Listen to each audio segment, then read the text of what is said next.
Imagine. For 2 weeks my son's wife locked me out of my own rooms, until one morning when she saw all her things on the lawn. The morning my son's wife saw all her things on the lawn, the whole street went quiet. Her dresses were hanging on the fence. Her wigs were on top of the fridge. Her shoes were standing in the wet grass like soldiers. Even her small mirror was shining in the sun. She came out of the house in her nightgown and slippers. When she saw her bags and boxes outside, she screamed my name. Mama Grace. Who did this? Who touched my things? I was sitting on the wooden chair under the mango tree, with my walking stick by my side. My heart was calm, but my eyes were not soft. I said. She looked at me like she could not believe it. At that moment, my son Daniel came out and stood between us. His face was hard. My eyes met his, waiting for him to speak. Then my son opened his mouth and said the words that broke my heart in a new way. But before I tell you what he said, let me tell you how we reached that morning. 2 weeks before, this same girl was the queen of my house. Her name is Lisa. She is young, pretty and very proud. When Daniel brought her home as his bride, I was happy. I cooked for them. I shared my small 2-bedroom house. I told everyone, God has given me a daughter. I gave them the front room and the room close to the window. I kept my room at the back and my small storeroom for my clothes and old things. I told Lisa, this is our home. We will live in peace. But peace did not last. She did not like how I arranged my pots. She did not like how I washed my clothes. She did not like that my friends came to visit me. One evening, she told me, Mama, you should knock before entering the kitchen. This side is now our own place. I laughed small and said, my daughter, this kitchen has seen me for more than 30 years. She rolled her eyes and walked away. Little by little, Daniel started to listen to her more than to me. When I spoke, he stayed on his phone. When she spoke, he ran to the door. I saw it. I felt it like a stone in my chest, but I kept quiet. One Friday, I went to the market to buy foodstuffs. I stayed long under the sun. When I came back, my feet were hurting. I just wanted to lie down in my room and rest. I put the bag of tomatoes on the floor, brought out my key and pushed it into my own door. It did not enter. I tried again. I turned the key left, then right. It refused to go in. My hand began to shake. Maybe I am tired, I told myself. I bent down and looked at the keyhole. It was shiny and new. The lock had been changed. My own room, my own door, my own house. Daniel, I called. Lisa. Lisa came out of the front room with her hands on her hips, a small smile on her face. What is it, Mama? She asked. My key is not working. Who changed my lock? I asked. She looked at the door, then at me, and the smile on her face grew wider. Oh, that, she said. From today, this side is our side. You cannot enter here again. I stared at her, my heart beating in my ears. You locked me out of my own rooms. I whispered. She folded her arms and said in a cold voice, yes, Mama. From now on, you will stay in the back, if you want to stay at all. The bag of tomatoes slipped from my hand and rolled across the floor as the truth of her words hit me like a slap. Daniel stood behind Lisa that day, and the way he looked away from me told me everything. My own son, the child I carried for 9 long months, could not even lift his eyes to meet mine. The shame I felt was heavy. It sat on my shoulders like a wet blanket. But before I could speak, Lisa closed the door in my face and locked it again. I heard the click of the new lock, loud like thunder inside. My head. I stood there for a long time, holding the useless key in my hand. I wanted to knock. I wanted to shout. I wanted to ask Daniel why he allowed this. But I also knew that sometimes silence speaks louder than tears. So I turned around, picked up my tomatoes one by one from the floor and went to the small back room. For the next 2 weeks, I lived like a visitor in my own house. I slept on my old mattress. I bathed outside with a bucket. I cooked in a corner because Lisa said the main kitchen was too busy for 2 people. I tried to pretend it did not hurt, but every night, when everyone slept, I cried silently into my pillow. Not because of the hardship. I had faced harder things. I cried because of betrayal. A mother can survive hunger and cold, but the pain of seeing your child take sides against you is like a knife in the soul. Every morning, Lisa walked past my small back room with her loud perfume and loud slippers. She wanted me to know she was now the queen of the house. Daniel began to act different too. When he saw me, he muttered greetings that did not carry any warmth. He did not ask if I had eaten. He did not ask if I was okay. Lisa had told him that I was causing trouble and trying to control their marriage. My heart broke more each day. One afternoon, I heard Lisa laughing inside one of my locked rooms. My room. The room where I kept my sewing machine. The room with the old wooden chest my mother gave me before she died.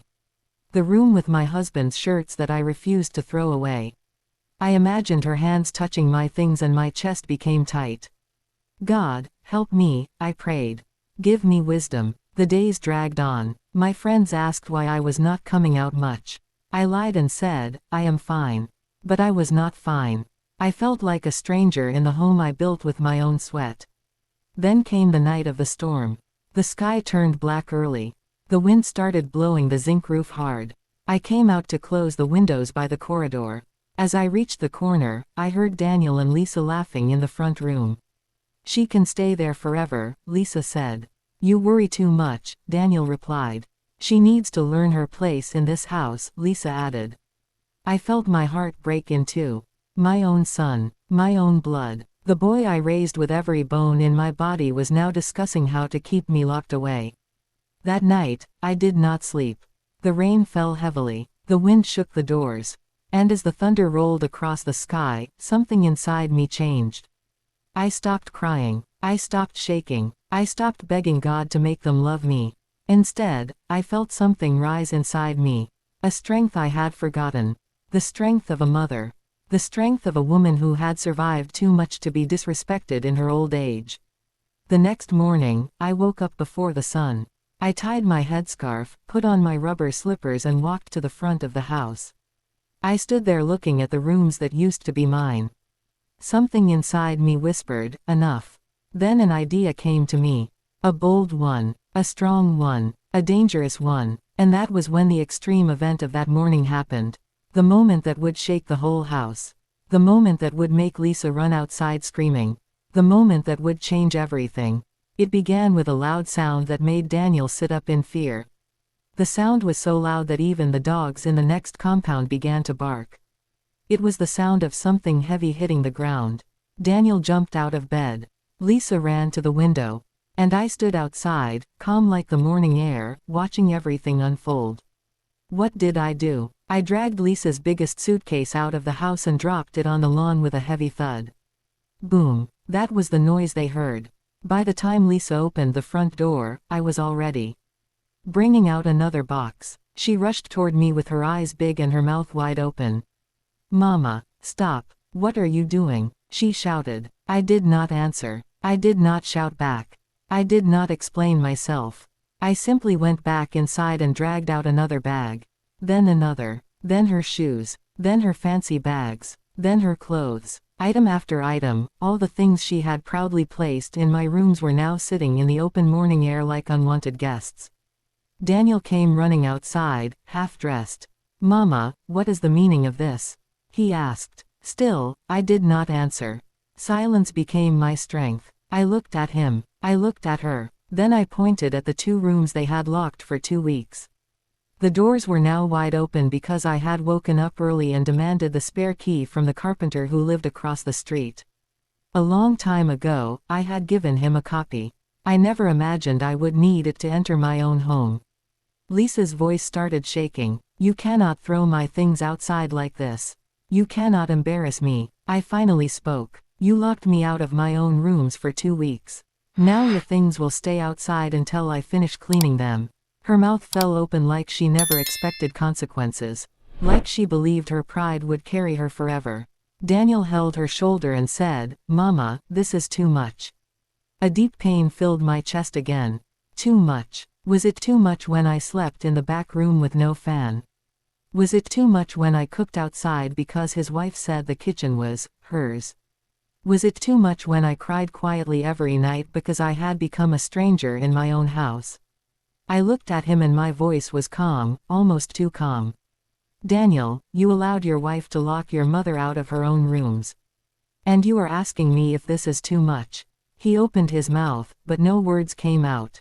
Meanwhile, neighbors were beginning to gather. They peeped through their windows.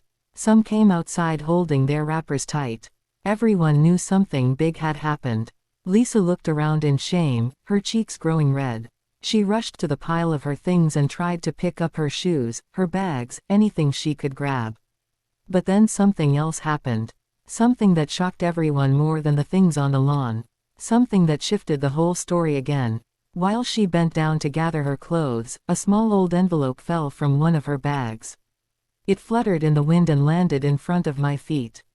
I picked it up slowly. When I opened the envelope, what I saw inside made my hands freeze. It was a document, a secret, a truth they had hidden from me. A truth that explained why they wanted my room so badly. Daniel saw the paper in my hand. His face changed. Lisa gasped and tried to snatch it from me. "Mama, give me that," she screamed. But I had already seen enough. My legs began to feel weak. My heart started beating so fast I thought it would stop. Because the paper in my hand revealed something that could break a family forever. And right there, in front of everyone, I whispered only 2 words.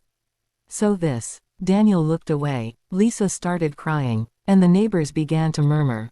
The meaning of the document would shake everything we knew. But before I tell you what was in that envelope, the story must follow the line of truth. Because the next moment, the next extreme event, changed the atmosphere completely. Lisa suddenly fell to her knees on the wet grass. And what she said next made everyone scream in shock. Lisa fell to her knees on the grass, her hands shaking, her eyes full of fear and shame. She looked at Daniel, then back at me, then at the neighbors watching with wide eyes. Suddenly, she burst into tears and cried out loud. "Mama, please, I didn't mean for things to go this far." Her voice cracked like someone whose secrets had finally chased her to a corner. The neighbors whispered to one another. Daniel stood frozen, confused and embarrassed. And I still held the envelope in my hand, the truth hidden inside it burning my palm. I looked at her without moving. "Why were you in such a hurry to hide this from me?" I asked gently. My voice was soft, but the question carried the weight of 2 painful weeks. Lisa's tears fell like rain. Daniel swallowed hard, unable to speak. I opened the envelope again, slowly this time, so she could see I was not afraid. I pulled out the paper. A property document. A land agreement. My late husband's small land in the village that Lisa and Daniel were planning to sell without telling me. A land that was supposed to be shared with all my children after I passed on. Daniel finally spoke, his voice trembling. "Mama, we were going to tell you. We just needed money for our plans. Lisa's business, the baby we want to have, the house we want to rent." I stepped closer and looked straight at him. "A house you want to rent with money from my husband's land? Without my knowledge, without my blessing." He lowered his head like a child caught stealing. Everyone around became quiet. The only sound was the wind blowing across the lawn. Lisa wiped her tears and tried to defend herself. I thought, if we controlled the rooms, and showed we were in charge, Mama would agree. "I'm sorry. We shouldn't have locked you out." I panicked. I didn't want to lose Daniel. I didn't want to lose the land. I didn't want. She couldn't finish. Her voice broke again. I did not shout. I did not call her names. I simply stared at both of them and asked one question. "And you thought humiliating me, locking me out, treating me like a stranger, would make me agree?" Lisa cried harder. Daniel looked helpless. But I was not done. "You both forgot one thing," I said. "I am not just your mother. I am the owner of this house. I carried Daniel for 9 months. I worked for everything you see here. I buried my husband alone. And you both thought you could lock me out and take what is mine." Daniel opened his mouth, but before he could respond, the sky suddenly rumbled. A sign that more trouble was coming. Right at that moment, the neighbors stepped closer, whispering, watching, listening to every word. The tension grew thick like smoke. The morning air felt hot even though the sun was not fully out. Lisa suddenly grabbed my feet, crying louder than before. "Mama, please forgive me. Please don't hate me. I was wrong." Her crying filled the compound. She held my legs so tight I almost lost my balance. Daniel bent down too, though not as quickly or as deeply. He placed his hand on my arm. Mama, please. But forgiveness is not something that comes immediately. Especially when the wound is still fresh and bleeding. I took a deep breath and stepped back from both of them. Their eyes followed me, waiting for my next move. Then I said the words that made everyone gasp. This house is no longer for the two of you. A silence fell so heavy that even the birds stopped singing. Daniel's eyes widened. Lisa's mouth dropped open. The neighbors held their breath. You locked me out, I continued. Now I will show you what it feels like to be outside. Lisa stood up slowly, shaking. What do you mean, Mama? She whispered. We will talk inside, I said. But I warn you, the decision is already made. I turned around and walked into the house. And that moment ended chapter 4 on another extreme tension. Because what I was about to tell them inside the house would change their future forever. Daniel and Lisa followed me inside like children waiting for punishment. Their steps were slow. Their heads were bent. Even the neighbors stayed outside, waiting to hear what would happen next. The entire house felt heavy, like the walls themselves were angry. I sat on my old wooden chair, the one my husband built before he died. I placed the envelope on my lap. Daniel and Lisa stood in front of me, shaking like they were in front of a judge. And truly, I felt like one. You want to know my decision? I asked. They nodded quietly. First, I said, you will return the keys to my rooms. Both of you. Lisa quickly brought them out with trembling hands. I took the keys and placed them on the table. Second, I continued, you will not sell the land. Ever. If you need help, you come to me with respect. You do not steal behind my back. Daniel nodded, tears forming in his eyes. Yes, Mama, he whispered. Third, I said and paused. From today, you will move into the back room. Both of you. Their eyes shot up fast. Mama, please. Lisa burst out. Not the back room. It's too small. I looked at her calmly. That back room carried me for 2 weeks. You will stay there together, and feel what it means to live with humility. When you learn respect, I will consider moving you back. Lisa began crying again. Daniel held her but did not argue. He knew I was right. And finally, I said, if you ever lock me out again, if you ever disrespect me again, you will leave this house completely. I will not beg anyone to honor me in my own home. Daniel nodded, his voice breaking. Mama, we are sorry. I looked at both of them long and deep. They truly looked sorry, broken, humbled, and maybe, ready to change. I stood up slowly and walked to the window. Outside, the neighbors were still watching. Lisa's things were still scattered on the lawn. The morning sun had just begun to rise, shining over everything like a new beginning. Then something unexpected happened. Lisa walked outside quietly and began picking up her things one by one. No shouting, no insults, no pride, just quiet tears and slow hands. Daniel helped her without complaint. And for the first time in 2 weeks, the house felt peaceful. She gathered everything, arranged them neatly, and walked back into the house.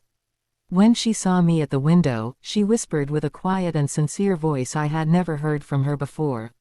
Mama, thank you for not throwing us away. I nodded. Respect keeps a home standing, I said. Remember that. She nodded like a child who finally understood. As Daniel and Lisa walked to the back room together, I felt a soft weight lift from my heart. Not because everything was perfect, but because justice had been served, and the lesson had been learned. And that is how peace returned to my home. Not by shouting, not by fighting, but by standing up for myself. And teaching them that a mother's love has limits, but her wisdom never fails. Justice.